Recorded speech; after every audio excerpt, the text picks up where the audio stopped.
Shortcut ज़िंदगी Sindhi web series जी कहाणी लेखक जी परिकल्पना आहे। हिन जो कंहिंसां भी को भी लाॻापो कोन्हे। जे हिन कहाणीअ जा किरदार कंहिं भी जीअरे या मुअल माण्हूअ सां मेल खाइनि था त इहो सिर्फ़ ऐं सिर्फ़ संजोग थींदो।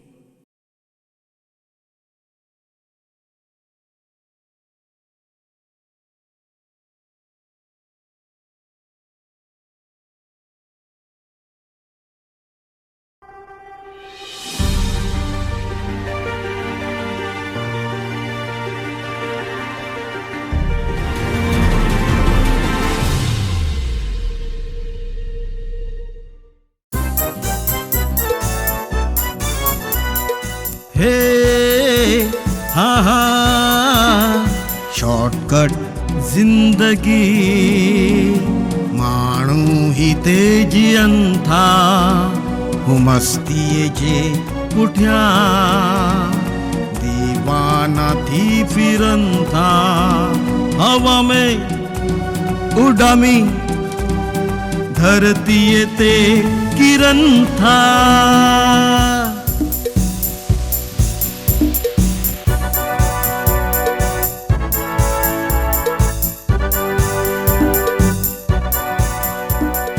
शॉर्टकट जिंदगी माण्हू ही तेजियनि था शॉर्टकट जिंदगी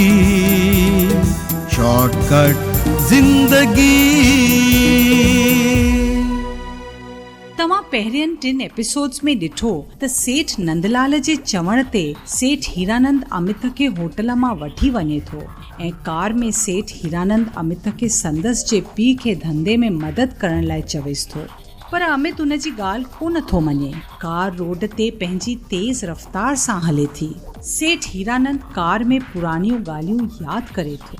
अख़बार में आयल सेठ नंदलाल जे बारे में न्यूज़ पढ़ी परेशान थी वञे थो। सेठ हीरानंद अमित जी गर्लफ्रेंड पिंकीअ खे फ़ोन करे थो, पर पिंकीअ जो पीउ अमित खे फ्रॉड चवे थो। सेठ हीरानंद तकिड़ो पंहिंजे ऑफिस में अचे थो, जिते हुनखे हुन जो पुटु राहुल सेठ नंदलाल ऐं अमित जे बारे में ॿुधाएसि थो त कल्ह राति जो हू ॿई असांजे बंगले हेठि आया हुया। ॿई घणो ॾकियल हुया ऐं किथे लिकणु पिया चाहिनि ऐं मां हुननि खे पंहिंजे फार्म हाउस में सेफ पहुचायो आहे। गिरदर जो फ़ोन अचे थो ऐं टीवीअ ते जेका न्यूज़ हली रही आहे उहा ॾिसण लाइ चवनि थो। राहुल टीवी हलाए थो। टीवीअ ते ब्रेकिंग न्यूज़ अचे थी। हाणे अॻियां वधीक episode 4।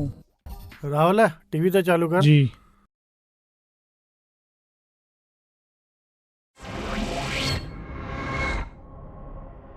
Breaking news, Dhanvarsha chit fund में एक नया खुलासा। अभी पता चल रहा है कि धनवर्षा चिटफंड में सेठ हीरानंद और उनके बेटे राहुल का भी हाथ है।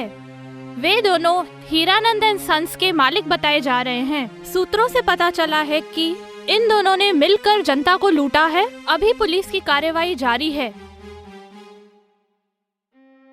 पापा हे छा थियो? असां त कुछ सुठो पिया करण वञूं, पर हिते त असांजो ई नालो अची वियो। हाणे छा कंदासीं? हाणे त असांजी कंपनी खे बि तालो लॻी वेंदो।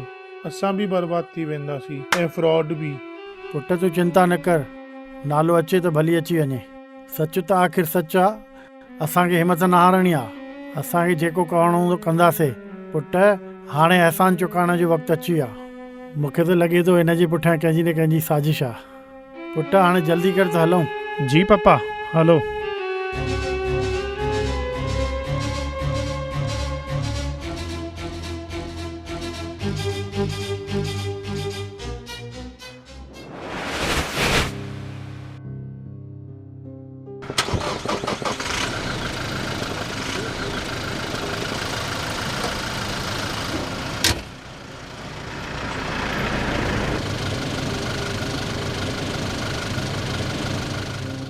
छा थियो पुट, एॾो वक़्तु छो लॻो?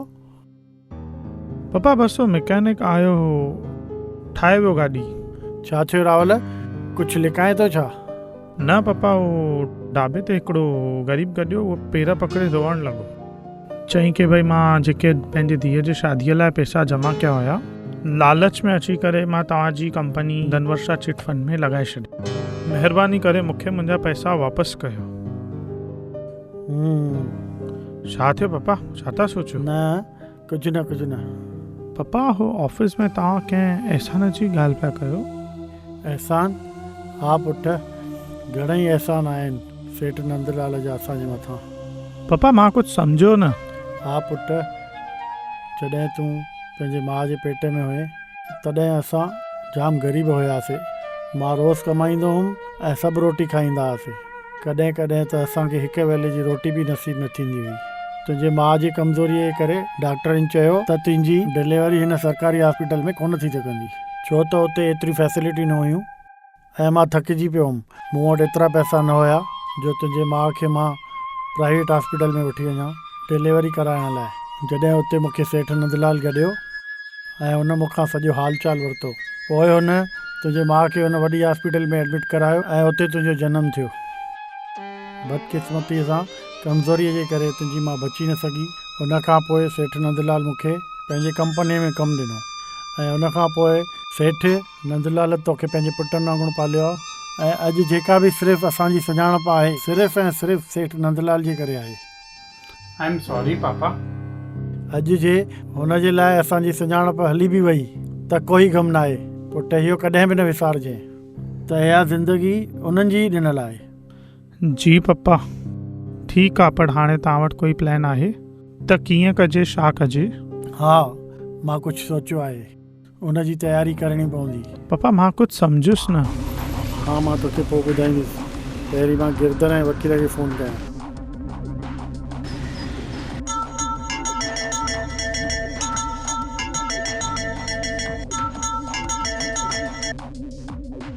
हेलो गिरधर, जी सेठ।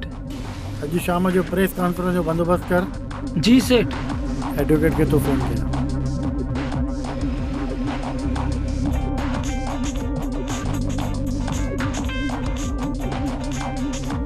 हीरानंद सेठ?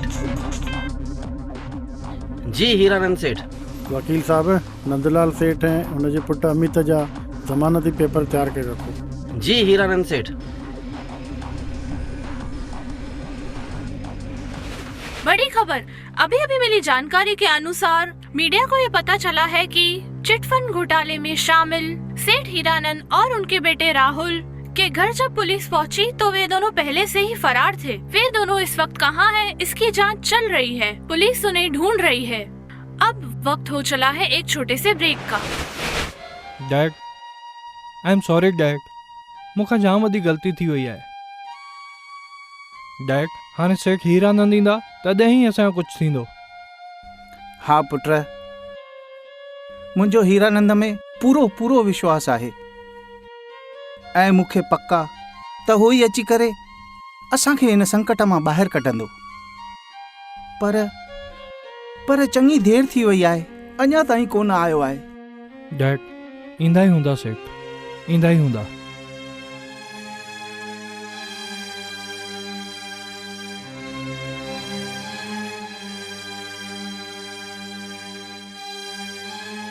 डैड, सेठ हीरानंद।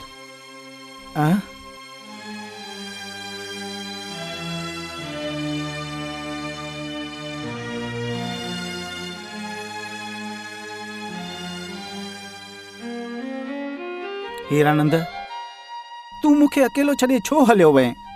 शांति रखो नंदलाल सेठ, धीरज रखो। शांति रखो। मां काॾे न वियो आहियां। मां त हमेशह तव्हां सां गॾु आहियां न ऐं रहंदुमि हमेशह। सिर्फ़ु शरीर सां असां न मिलिया आहियूं, पर दिलि त असांजूं जुड़ियल आहिनि न।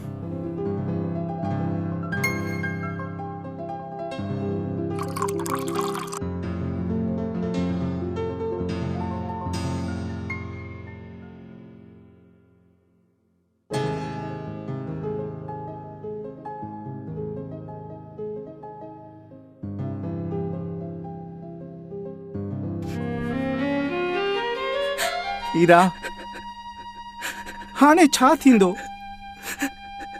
सभु बर्बाद थी वियो। नंदलाल सेठ, कुझु बर्बाद न थियो आहे। तव्हांजो ही दोस्त अञा ज़िंदो आहे। मां अहिड़ो कुझु न थियणु ॾींदुमि। इन करे मां तो वटि आयुसि, पर हेॾनि सालनि जी कमायल इज़त असुल मिटीअ में मिली वई। सभु ठीकु थी वेंदो, इज़त बि वापसि ईंदी, शोहरत बि वापसि ईंदी। पर इहो ॿुधायो त सही, आख़िर थियो कीअं? किन चालाक माण्हुनि अमित खे बहकायो ऐं ही बददिमाग़ परमतिरियो उन्हनि जी ॻाल्हियुनि में अची वियो। डैड, सॉरी डैड, मूंखां जाम वॾी ग़लती थी वई आहे। पर थियो बि छा आहे, कुझु त ॿुधायो। अंकल, मां तो ॿुधायां। उन ॾींहुं असां सभु दोस्त होटल में वेठासीं, सभु पंहिंजी मस्तीअ में वेठासीं।